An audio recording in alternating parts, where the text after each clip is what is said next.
Hello, Sprouts!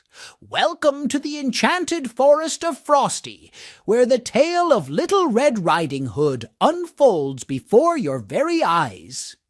Step into her world and join me on a thrilling adventure. Once upon a time, there was a girl called Little Red Riding Hood.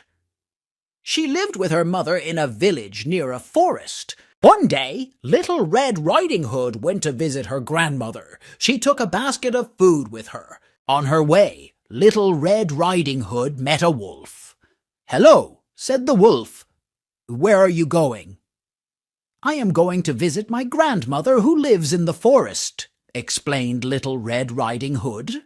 The wolf ran to her grandmother's house. He went inside and locked her in the wardrobe. He put on her nightgown and got into her bed. A little later, Little Red Riding Hood came to the house. She knocked on the door, then went inside. Little Red Riding Hood went over to Grandmother's bed. "Oh, Granny, what big ears you have," she said. "All the better to hear you with," answered the wolf. "Oh, Granny, what big eyes you have," said Little Red Riding Hood.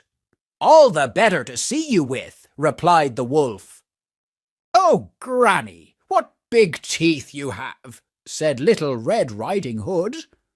"All the better to eat you with," said the wolf. "Help!" shouted Little Red Riding Hood as she realized that there was a wolf in her grandmother's bed. She ran out of the house. A woodcutter was nearby. He heard Little Red Riding Hood scream and ran to the house. The woodcutter hit the wolf over the head.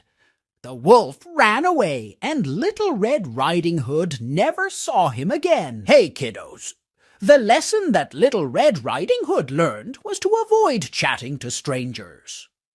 What risks do you believe there are in trusting strangers, and how necessary is it to follow the advice and warnings by our parents? Think it over and talk to your friends about it. Remember to like, subscribe, and share.